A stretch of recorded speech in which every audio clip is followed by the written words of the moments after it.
किस लीला से संबंध जोड़ते? क्या आप ये लेते हैं कि बड़ा दुख हुआ तो आप भगवान की लीला को पूरा पूरा समझे नहीं। ये ऐसा ही होना था, ये राम भगवान को लीला ऐसे ही करना था, ये भगवान राम का अवतरण रूप ऐसे ही आगे की ओर जाना था।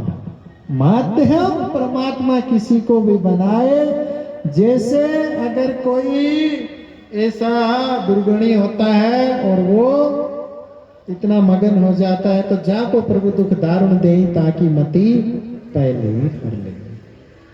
तो ये विधि का विधान है, परमात्मा की लीला है। क्यों का प्रश्न नहीं है जीवन में, बस है ये मान लेना है। क्यों करोगे तो उसका तो कोई अंत नहीं है। ऐसे क्यों, ऐसे क्यों, ऐसे क्यों, क्यों आता है बुद्धि से। तो ये भगवान की लीला हुई, ऐसे तो हर घड़ी हर मुहूर्त राम के लिए है। और ये मुहूर्त जी सुविधा गुरु ने गलत नहीं कहा, लेकिन ये वनवास होना था उसके लिए मुहूर्त ठीक था, ऐसा समझो।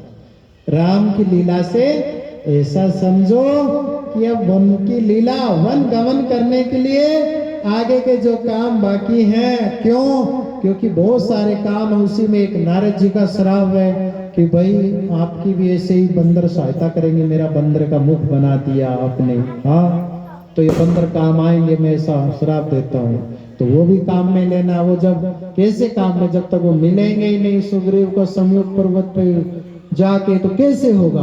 तो भगवान को बहुत सारी लीलाओं का निस्तारण करना है और बहुत सारी लीलाओं को पूर्ण करना है। तो ये जो शुभ घड़ी गुरु ने बताया, ये राम राज्य का जरूर प्रसंग है श्री रामचरितमानस में, लेकिन ये शुभ दिन है वन की ओर गमन करने का, ऐसा समझो।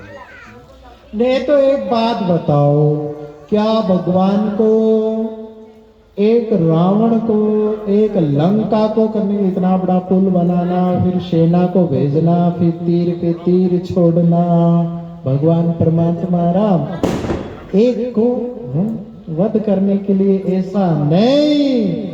जिनकी भृकुटी बंक से 7 समुद्र उबल जाए, जरा सा क्रोध आए नहीं, प्रेम ही हो, लेकिन जरा सा भृकुटी, यानी कभी कभी गुस्सा में आप ऐसे करते हो ना, कर राम जरा सी भृकुट ऐसे कर ले तो इतना तेज है, एक समुद्र नहीं, नदी नहीं, नाला नहीं, जैसे आप चूल्हा में चढ़ा के गैस पे टोपिया जो चढ़ा कर पानी उबालते हैं, अगर भगवान थोड़ा सा, पूरा नहीं, पूरा तो जली सूख जाएगा, जरा सा लेस मात्र प्रकोप कर ले तो 7 समुद्र उबल जाए।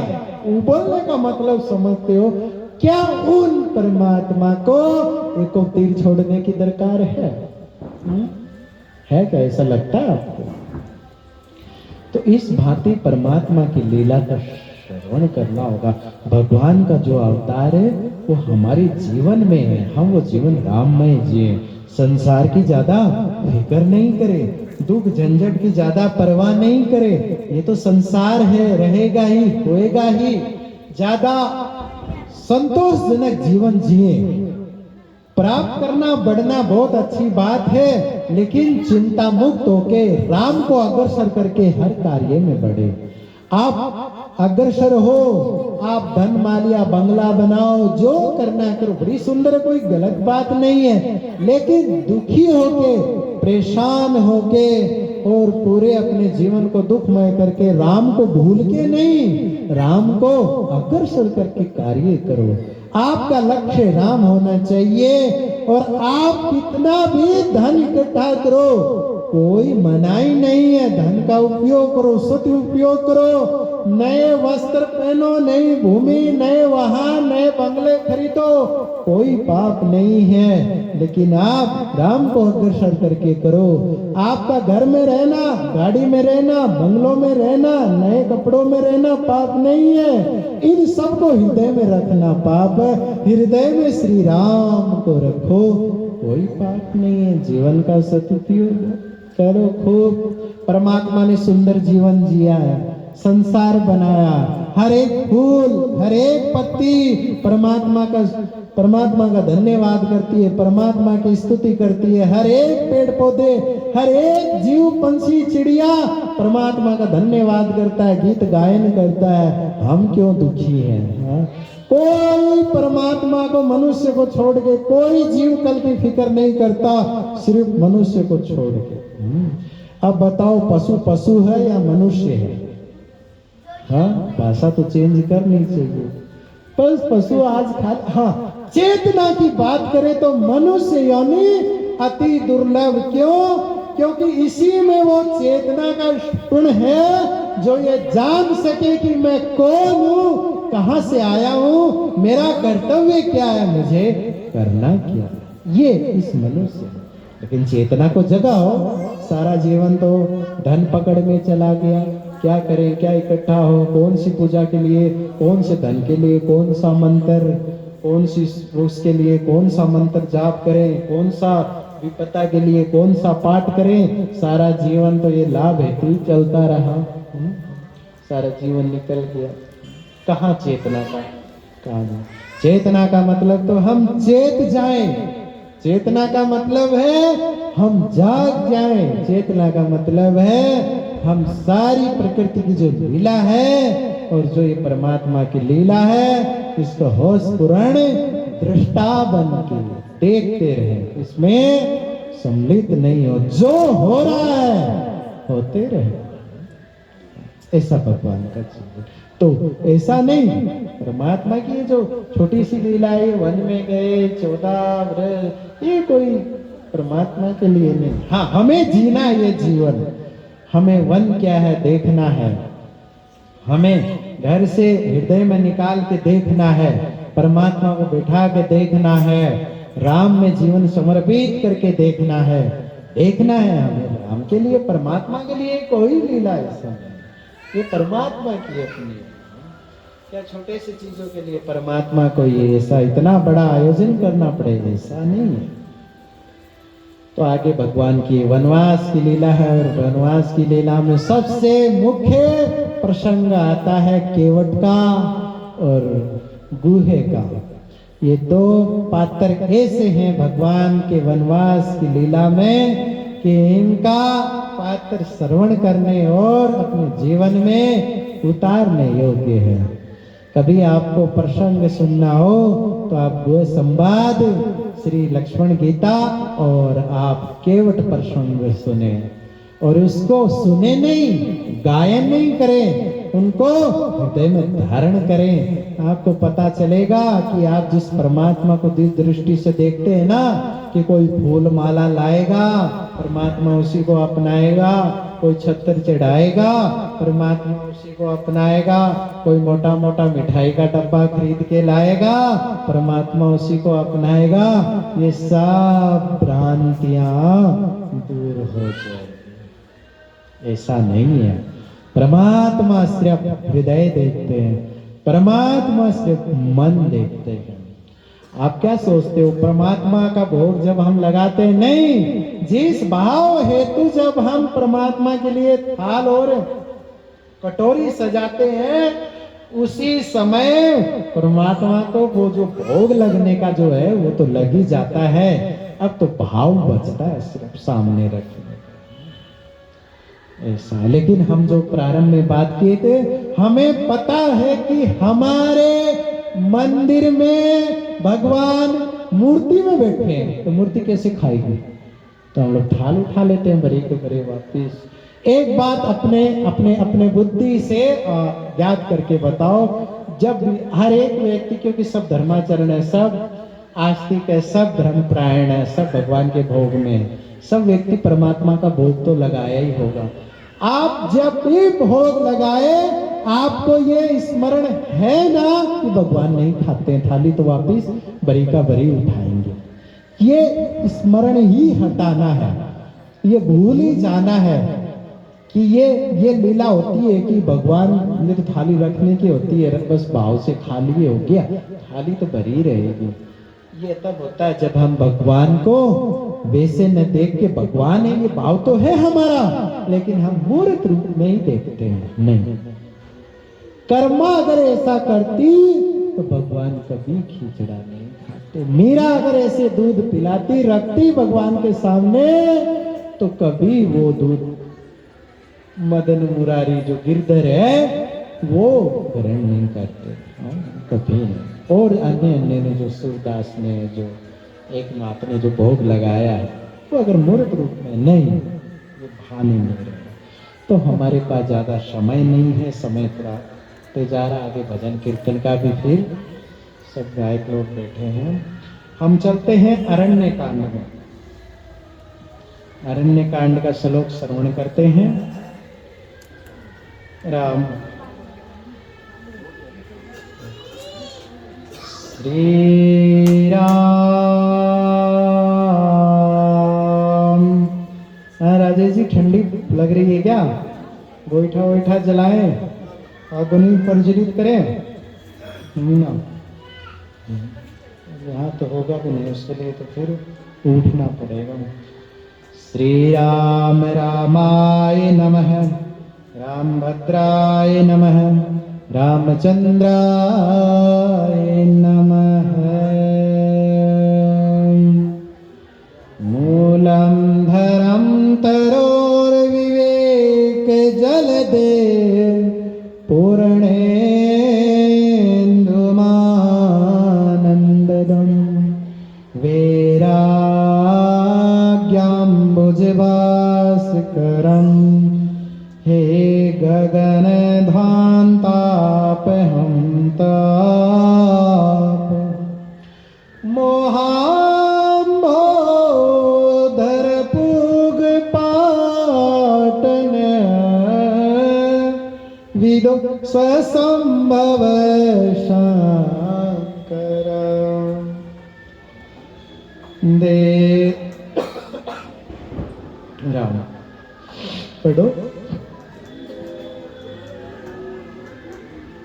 वंदे ब्रह्मकुलं कलंकशमनं श्रीराम भूपप्रियं सान्द्रानन्दपयोदशो भगतनों पीताम्बरं सुन्दरं पाणोबाणसरासनं कटिलसन्तोणिर्भारवरं राजीवायतलोचनं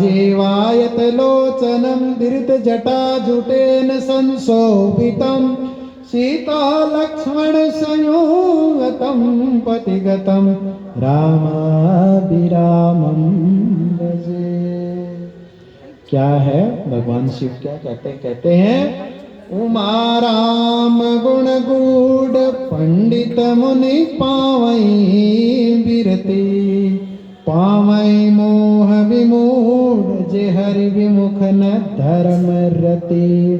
भगवान को वो व्यक्ति कभी नहीं समझ सकता जो भगवान की लीलाओं पे शंका करता है, जो भगवान पे प्रश्न चिन्ह खड़ा करता है। भगवान को वो व्यक्ति कभी नहीं समझ पाता जो बुद्धि से समझना चाहते हैं।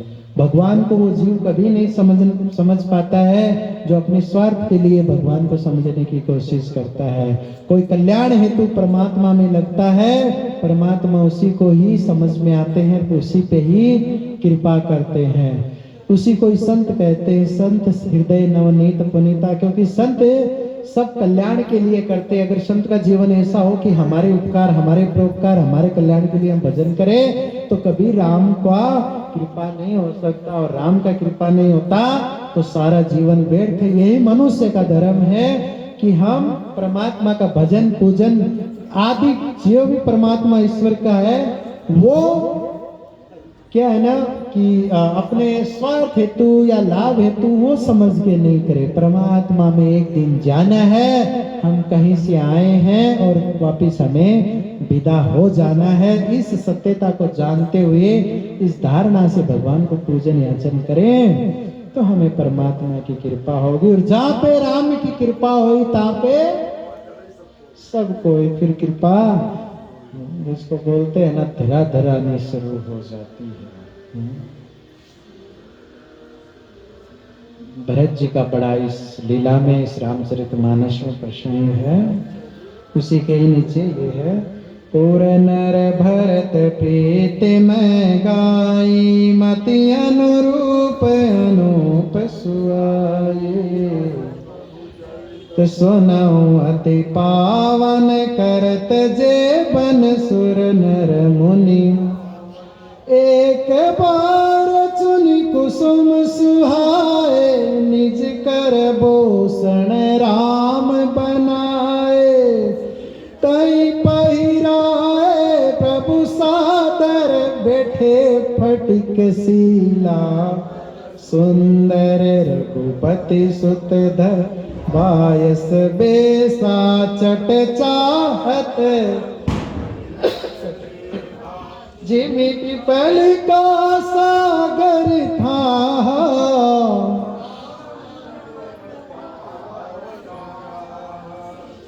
ता चरण चोच अति भागा, मूढ़ मंद मति कारण, चला रुधिर रघुनायक जाना, सीख धन सायक संधाना। भरत के राम के प्रति जो सराहना थी और भरत ने जो जीवन जिया, अद्भुत तपस्वी का भरत जैसा कोई तपस्या नहीं कर सकता। आगे करते करते भगवान की एक अद्भुत लीला हुई। भगवान सुंदर फटिक शिला पर बैठे हैं और इंद्र का बेटा जयंत क्या देखता है, भगवान श्री राम सुंदर सुंदर पुष्प चुनते हैं, उसकी माला बनाते हैं, गजरा बनाते हैं, झुमका बनाते हैं और ऐसे सुंदर सुंदर आभूषण बनाते सुगंधित पुष्प का, और माँ स्वरूप सीता माता को पहनाते हैं, अपनी माता स्वरूप भगवान की राम भगवान। और सीता राम अलग अलग नहीं, एक ही है। हमें समझाया जाता है सीता अलग राम अलग, ऐसा थोड़ी हो सकता है। ऐसा हो तो कभी हो ही नहीं पाएगा। आपको क्या लगता है 14 वर्ष नहीं, कुछ वर्ष वो लंका में सीता जी रही? नहीं, ऐसा नहीं हो सकता। सीताराम कभी अलग नहीं हो सकते। तो भगवान राम ने सीता के फूलों से आभूषण और इतने बड़े श्रृंगार किए। जयंत ने देखा, अरे ये तो सुने कोई राम रूप लिए हुए हैं, भगवान के अवतार, इनमें तो कुछ दिखाई नहीं पड़ता ऐसा कुछ। आश्रम गए, वही खाना, वही इडली, वही डोसा, वही सब्जियां, वही अचार। यहाँ तो कुछ आश्रम कहाँ है? अभी तो बड़ी मुश्किल हो जाएगी भाई, आश्रम ये बोला, ये सब तो कपड़े हैं, ये सब तो रसोईया है, ये सब तो जिम्मेवार है, आश्रम का है। तो उसको बोले कि भाई ये सब समझाए नहीं, वस्तु नहीं है ये तो क्या है ना, हृदय का आंतरिक प्रेम है। तुम अंदर आ और उस भूमि का स्पर्श कर और उस वातावरण में प्रवेश कर, अपने विचारों को सुनने कर और बाहर की वस्तुओं से ध्यान मन हटा के राम में पिरो के और तुम यहाँ प्रवेश कर, देख तेरे को ही दिखाई देगा सब आश्रम कहाँ है। अब जयंत ने देखा बाहरी रूप में फूल है, सुगंधित है, झुमका है, माला, कहां से राम दिखेगा? पूछता कि सुने राम है, जचा नहीं बात, ये मेल नहीं खाया। तो जयंत ने क्या किया, परीक्षा लेने के लिए कि राम होगा तो पता चल जाएगा, ज्यादा नहीं, हल्का सा कौवा का रूप लेके और माँ सीता के चरण में चोंच मार के भाग गया। रुधिर बवा राम ने देखा ये बच्चा बदमाशी कर रहा है, और बच्चा ज्यादा बदमाशी करे, खून खराबा करे तो थोड़ा डांट पीट जरूरी है। बच्चा को कब तक नहीं डांटना, जब तक कोई खेल खेले, खिलौना पटके ठीक है। अब मान लो टीवी पटके तो शीशा से लग जाए, कांच पटके तो शीशा से लग जाए, फ्रिज ये सब घेर दे तो दब जाए और हो जाए, तो बच्चे को थोड़ा पीटना जरूरी है, फिर समझाना थोड़ा जरूरी है। तो भगवान ने कुछ ज्यादा नहीं, वहीं वनवास में बैठे थे, पेड़ के नीचे थे, ये बड़ी सुंदर लीला थी। वहीं पे तिनका लकड़ी तो जंगल में पड़ा रहता है, एक तिनका लेके वो उड़ाया, जैसे अपन लोग कभी कभी ऐसे फेंकते हैं ना तिनका, और वो तिनका क्या था, वो परमात्मा का तो वो बाण स्वरूप, वो तो अग्नि बाण सा ही बन गया और लग गया किसके, जयंत के पीछे। अब जयंत मुड़ के देखे तो वो तीर आग रूप होके आ रहा है। भागा इंद्र लोग, इंद्र भगाया, ब्रह्मा जी भगाया, शिव भगाया, विष्णु भी बोले ये भाई मेरे बस की बात नहीं है। अब बोलो भाई, आप लोग कहाँ त्राई त्राई कर सकते हैं, यही ना कि भाई जिसका कोई नहीं उसका परमात्मा, और परमात्मा ही कह दे कि भाई मैं भी नहीं हूं, तो कहाँ ठिकाना बताओ। हाँ, परमात्मा ये कह दे। ये बात सुनिए ना कि जिसका कोई नहीं उसका परमात्मा है, और परमात्मा कह देने भाई ये तो मेरे से भी नहीं होगा, तो फिर क्या आधार है। आधार होते हैं संत जन, आधार होते हैं गुरुजन, इसीलिए उनको गुरु ब्रह्मा, गुरु विष्णु और गुरु, वाह क्या बात, इसलिए स्वरूप किया गया। संत नारद जी को दया आई, वो भाग रहा इस लोक से उस लोक। अरे जयंत तो ऐसा इतना विकल व्याकुल हो के कहाँ जा रहा है, बोला अभी बताने का, खड़े होने का टाइम नहीं है महाराज जी। बोले हुआ क्या, बताओ। बोले ये बाण कहाँ से, बोले ऐसा ऐसा लीला हो। अरे बोला इतनी छोटी सी बात हम बताते, रास्ता आओ। बोलो बोलो जल्दी बोलो, पीछे ही लगा हुआ है। अरे बोला जहां से आया वहीं, अरे बोले वहां से तो भागा ही है। बोले बोल देना, पहले समझ में नहीं आया, बुद्धि लगाई, प्रभाव देख रहा था, अब बुद्धि लग गई, अब समझ में आ गया, ठिकाने आ गई, अब स्वभाव देखने आया हो। क्या बात है, बात जची। नारद जी रास्ता बताए, संत बताते, गुरुजन रास्ता बताते हैं। बात समझ में आई, काग रूप में बने हुए जयंत को भागा और सीता माँ के चरणों में आके पड़ा। राम जी को, माँ सीता को दया आई, बोले प्रभु बच्चा बालक है, लेकिन अब तीर छोड़ा हुआ तो परमात्मा का, तो थोड़ा सा दंड तो मिलना चाहिए ना। अभी बताए आपको, ज्यादा ही खटक फिटक करे तो थोड़ा सा तो पड़ना चाहिए ना। हाँ, एक आगे फोड़ दी। इधर बता रहे हैं हमारे कौन भाई साहब बोल रहे हैं, एक आंख का ही होता है, एक आंख। जो भी हो परमात्मा की अद्भुत लीला है। हमारा विषय है कि परमात्मा को बुद्धि से नहीं जाना जाता, परमात्मा को हृदय से जाना जाता है। तो भगवान का स्वभाव भी देखे, कैसा स्वभाव है भगवान का, कृपालु, दयालु, कोमलता। हा, जो भी शरण आए अपना लेना। बताओ, धार लोग का कोई पड़ोसी से लड़ाई हो और पड़ोसी का बच्चा न थे, कहना कि उस दृष्टि से कौन भाग उसका है, लड़ाई है पड़ोसी से। बताओ, रावण दल से आदमी आ रहे, राम मेरा स्वागत हो रहा है, ऐसे राम है, दयालु है। तो परमात्मा का स्वभाव देखा कि माफ करने वाला भगवान का स्वभाव है, दयालु है, भूल जाते हैं। आगे की लीला है, इसमें एक बहुत बड़ी बढ़िया एक स्तुति है, उसको बोलते हैं श्री राम स्तुति। इसी पेज में है राम, ये अरण्यकांड के तृतीय दोहा से शुरू हो जाती है। बड़ी प्यारी सुंदर स्तुति है। भगवान आगे की लीला में अत्रि अनसुईया के आश्रम में जाते हैं और अत्रि अनसुईया को प्रणाम करते हैं, क्योंकि ऋषि मुनि है ना, तपस्वी है ना। राम हुए तो क्या हुए, यहाँ मृत्यु लोक में आए हैं, तो नियमावली तो वैसे ही निभानी पड़ेगी ना। तो यहाँ पे भगवान ने प्रणाम किया, किसको, ऋषि मुनियों को और माता अनसुईया को। और जब माता अनसुईया को प्रणाम किए तो माता अनसुईया ने बड़े सुंदर उपदेश दिए सीता जी को, और सीता जी को बड़े धर्म उपदेश देके और एक प्यारी सुंदर स्तुति हुई। क्या हुई, नमामि भक्त वत्सलं कृपालुशील कोमल, भजामि ते पदाम्बुजं अकामिनां सदाम, निकाम श्याम सुंदरं भवाम्बुनाथ मंदरं, प्रफुल्ल कंजलोचनं मदातिदोषं, प्रलम्ब बाहु विक्रमं प्रभो प्रमेयेवेव, निसंग चाप सायकं दरं त्रिलोकनाय, दिनेश वंश मंडना महेश चाप मुनीन्द्र संत रंजनम सुरारविंद भंजनम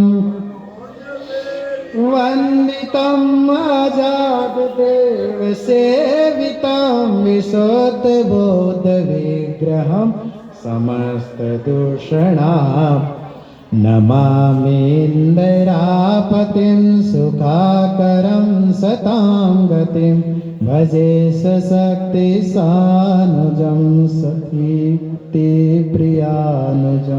तदङ्गिरिमूलये नरा भजन्ति नमस्सरा पतन्ति नो भवार्णवे वित्रकवीचिम् विविक्तवासिनः सदा भजन्ति मुक्तये मुदा निरस्य इन्द्रियादिकं प्रयान्ति ते गतिं स्वकं तमेकमम्बुतं प्रभो निरीहमीश्वरं जगद्गुरुं च शाश्वतां मेव केवलं भजामि भाववल्लभं कुयोगिनां स्वभक्तकल्पपादपं सुसेव्यमेवेहम् अनूपरूपभूपतिं नत अमरविजां पतिं प्रसीद मे नमामि ते पदांज भक्तिदेने पठन्ति ये स्वयमिदं नरादरेण ते भजन्ति नात्र संशयं संयुतां तदीय भक्ति बहुत प्यारी विनती की स्तुति की। आगे का दोहा है क्या? विनती कर मुनि नाय सिरु कह कर जोर बहोर चरण सरोरुह नाथ जनी कबहु तजी मति मोर सियावर रामचंद्र शंकर हरिओ जय जय सिया राम जय सिया राम जय जय सिया राम जय सिया राम जय जय राम जय सिया राम जय जय सिया।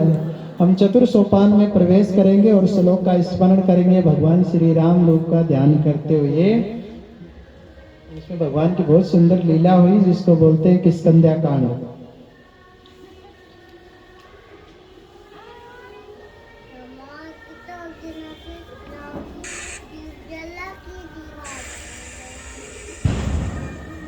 चार सौ 39 पेज के बाद किष्किंधा कांड का श्लोक पहला 442 से पहला पढ़ो।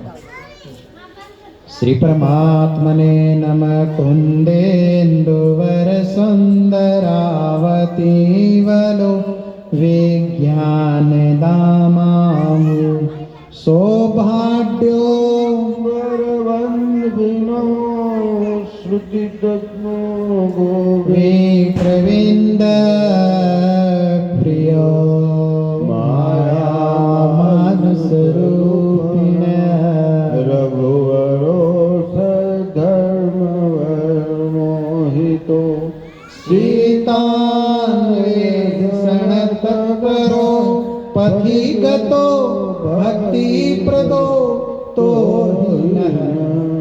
मोहाम्बोधि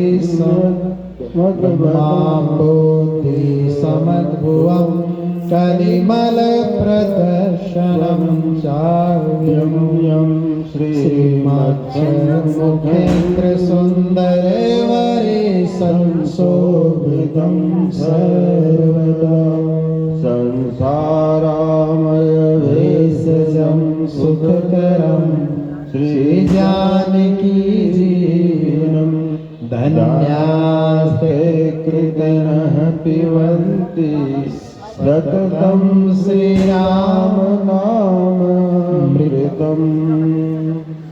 श्रीराम नामामृतम्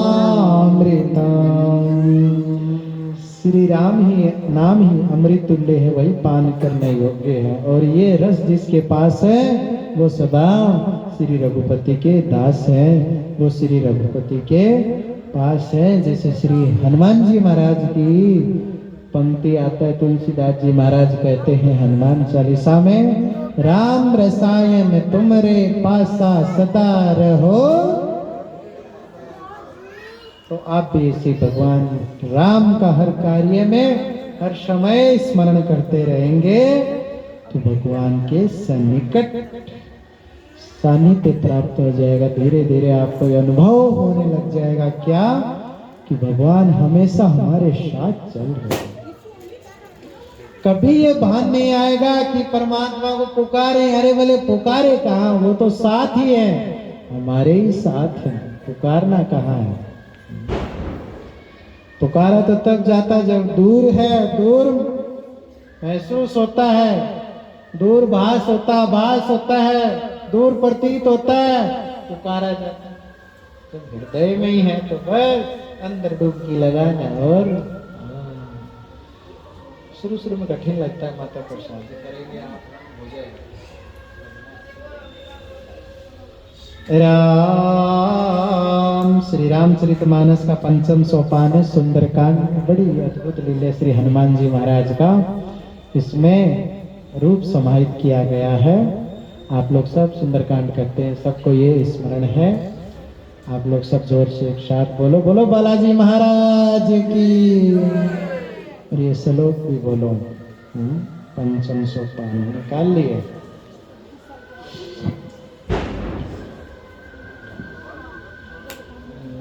श्लोक सुंदरकांड 449 पेज के बाद में आपके पास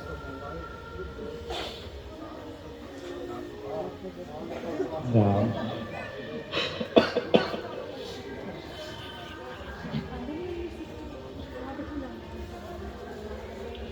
राम बोलो बालाजी महाराज की जय, श्याम रामचंद्र भगवान की जय, बाल लला की जय।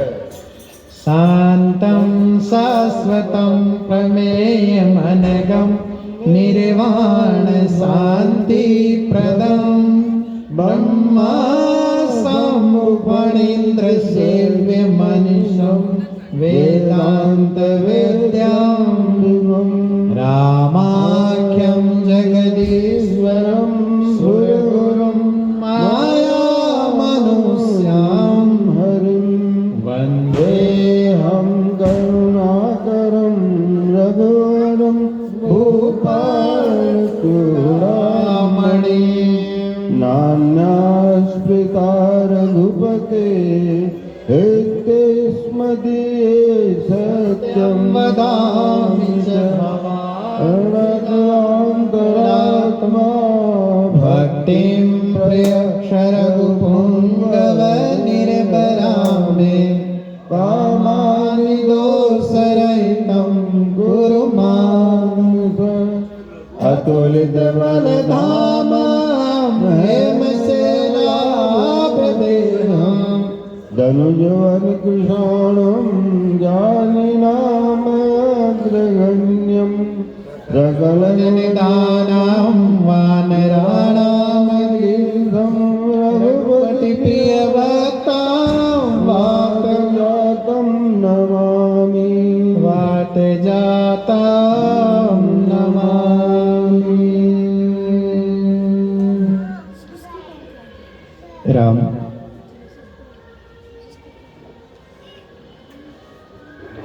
में देरी हो जाएगा ना। चलो कुछ स्मरण करते हैं बालाजी महाराज के। देखो सबसे पहले तो अतुलित बल धामम हेम सेलाव देहम। अतुलित बल धामम, जिसकी तुलना की नहीं जा सके या जिसको तोला नहीं जा सके या जिसको कहीं नापा मापा ही ना जा सकते, जो व्यक्त नहीं किया जा सके, क्या है ऐसा बल के धाम है। कौन? श्री हनुमान जी महाराज। हेम सेलाब देहम, जैसे सेल पर्वत होता है, कभी आप देखें मानसरोवर को या फिर कैसे ऐसे पहाड़ों को जो सूर्य से एकदम सोना जैसे चमकते लगते, सोने का पहाड़ है क्या? ऐसे श्री हनुमान जी महाराज की देह है पहाड़ जैसी बलिष्ठ मजबूत वज्र जैसे। हाँ, ऐसे हैं हनुमान जी महाराज। और धनुजवन कृषानुम, और धनुज के लिए तो मानो जैसे भयानक वन में अग्नि लग गई और सारा वन जल गयो, ऐसे हैं धनुजों के लिए। तो धनुजवन कृषानुम, दुष्टों के लिए कैसे हैं?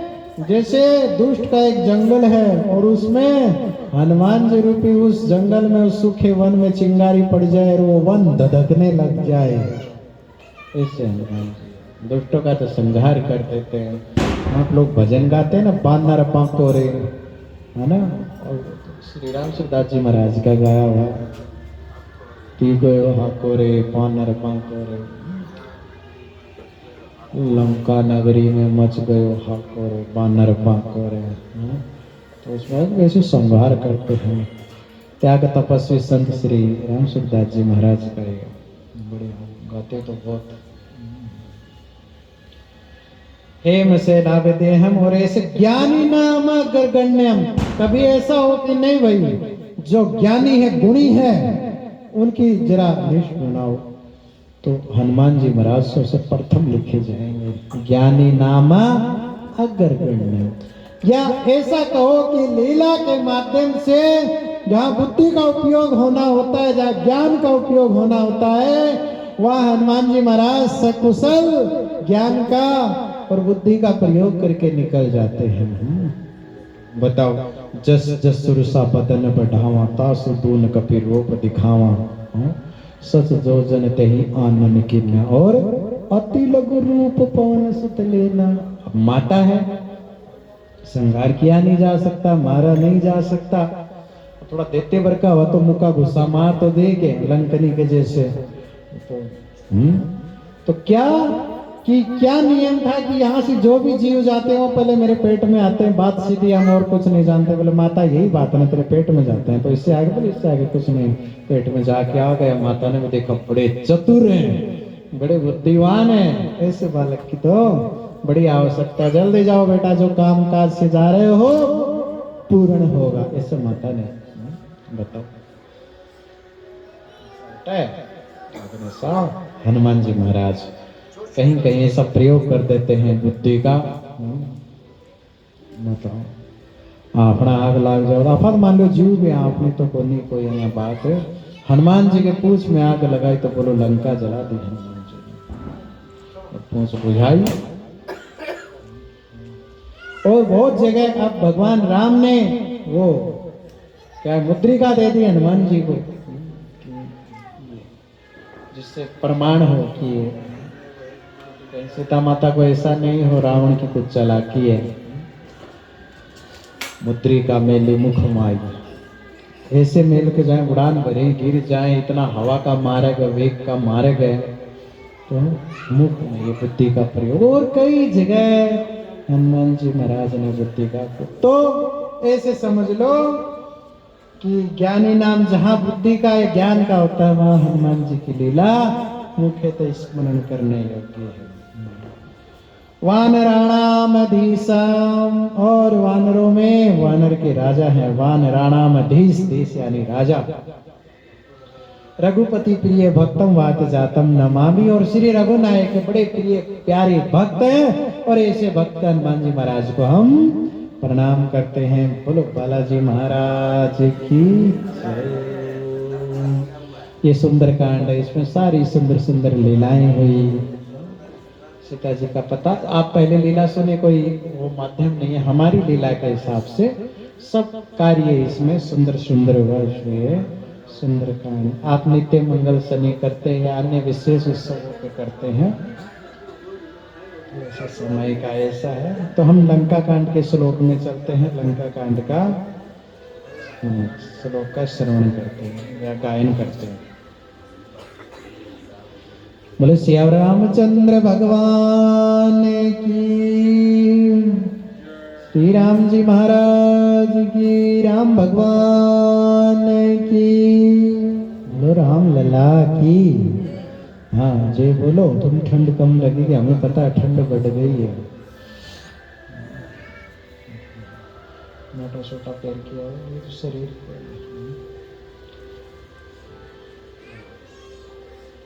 काफी लोग आए मत पूछ लियो कि मैं तो शरीर हुई नहीं, मुझे तो ठंड लगती नहीं, उसको गड़बड़ हो जाएगी।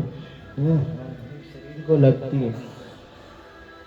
राम रामं कामरिसेव्यं भवभयहरणं कालमत्तविस्मृह योगीन्द्रं ज्ञानगम्यं गुणनिधिं मञ्जितं निर्गुणं निर्विकारं मायातीतं सुरेशं खलवदनिरतं ब्रह्मविन्देकदेवं वन्दे वन्दवगात सरसिजनयनं देवमुविस्वरूपं साखिन्द्वावमतीवर सुन्दरतरं सार्धूलकरमाम्बरं कालव्यालकरालभूषणधरं गङ्गासागरप्रियं काशीशं कलिकल्मषोकशमनं कल्याणकल्पद्रुं नौमीड्यं गिरिजापतिं गुणनिधिं कन्द्रपशङ्करं यो ददाति सतां शम्भो केवलमपि दुर्लभं खलानां दण्डकृतस्यो शङ्करं सन्तोषि मे लव निमेष परमाणु जुग बरस कल्प सरचंड भजसी न मन तेहि राम को कालहु जासो को दंड। एक सीधी सी बात है, अगर राम का भजन नहीं करोगा, राम ने नहीं ध्याओगा तो काल का क्रम से पीछो नहीं छूड़े वो। राम काल से पीछे को नहीं छूट सके। अगर संसार से इस काल से पीछे छुटाना है तो राम नाम गुणे गाणो को नहीं, हृदय में धरणो पड़ी, लीन होना पड़े। जना जार पीछे छूटे को नहीं तो साफ साफ लिखो है कि लिखो है कि भजसी न मन तेहि राम को कालऊ जासू को दंड कोड़ा पड़सी। आरती का समय हो गया क्या? बस एक लास्ट स्तुति राम राज्य की कर लेते हैं और 10 मिनट 5 मिनट तो है, 5 मिनट आरती का समय हो गया, दूसरों का हो गया, फिर भजन वाले बैठ रहे हैं।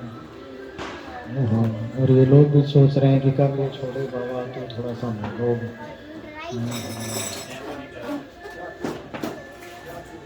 चाचू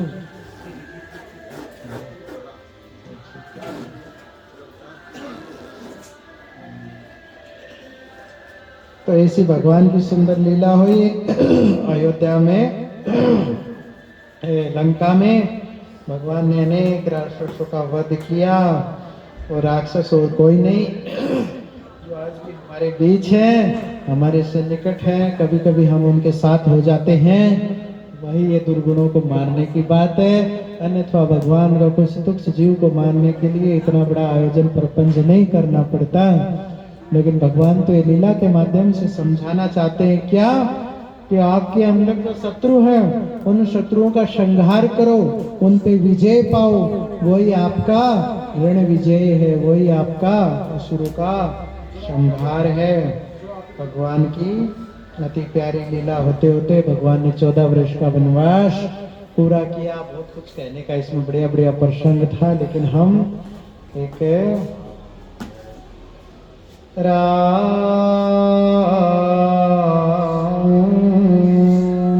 प्यारी स्तुति है। भगवान अयोध्या आए और हनुमान जी के द्वारा भरत जी को खबर पहुंचाई गई, क्योंकि अगर राम जी एक दिन और विलंब करते तो भरत जी प्राण भी त्याग देते, क्योंकि उस आशा पे रुके होते कि इस दिन आएंगे। तो इसमें ये लीला का होता है कि हम जब भजन करें तो इस करते करते कभी हार नहीं माने जब तक भगवान की प्राप्ति नहीं हो जाए, लगे रहे। कि बहुत व्यवधान आएंगे, बहुत झंझटें आएंगी, बहुत कला आएंगी, बहुत कुछ होगा, लेकिन भगवान का भजन नहीं छोड़ना है, परमात्मा को नहीं छोड़ना, लगे रहना। जैसी भी स्थिति परिस्थिति है, ये भरत जी के चरित्र के माध्यम से हमें अपने जीवन में उतारने की प्रेरणा मिलती है। भगवान राम अयोध्या आए और बड़ा दीप उत्सव हुआ और बड़ा आयोजन हुआ। हर अयोध्या वासी से भगवान राम एक साथ एक रूप में मिले।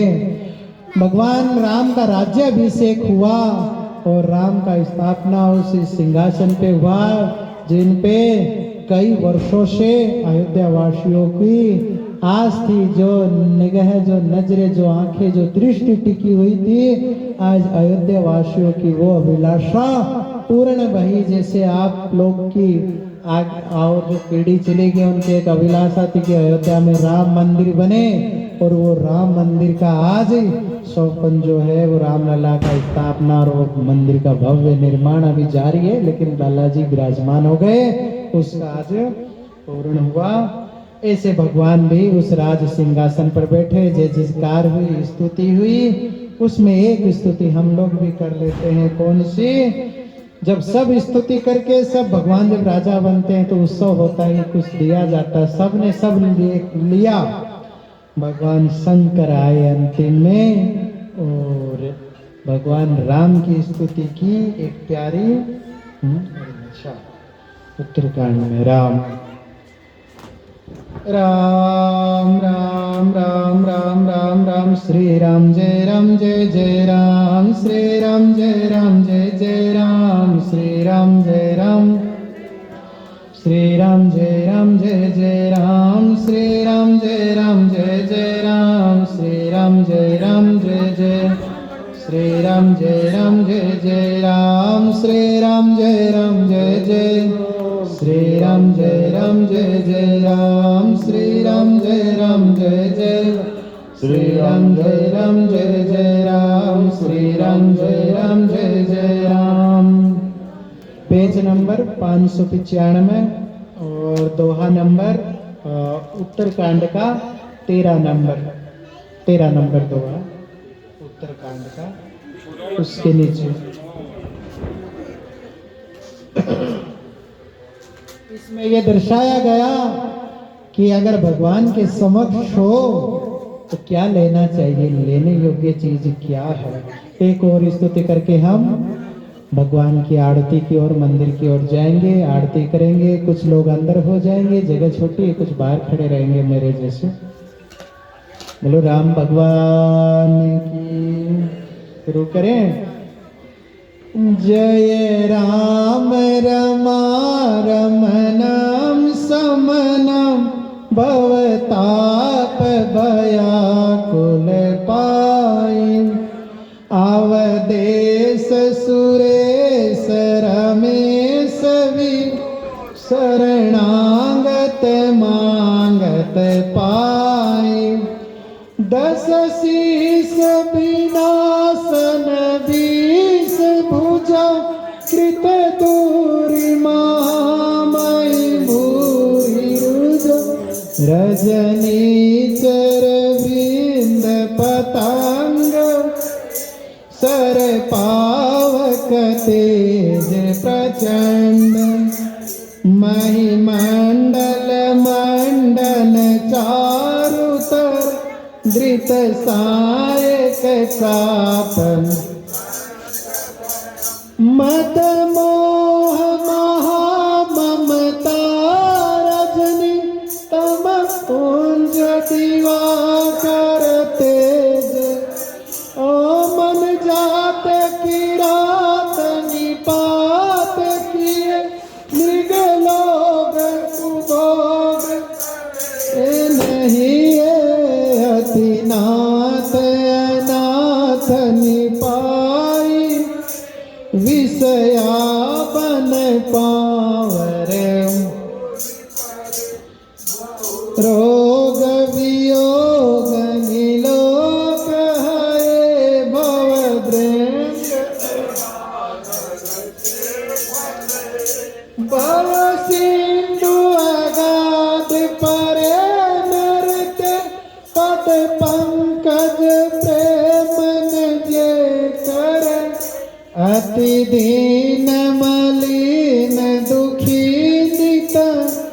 जिनके पद पंकज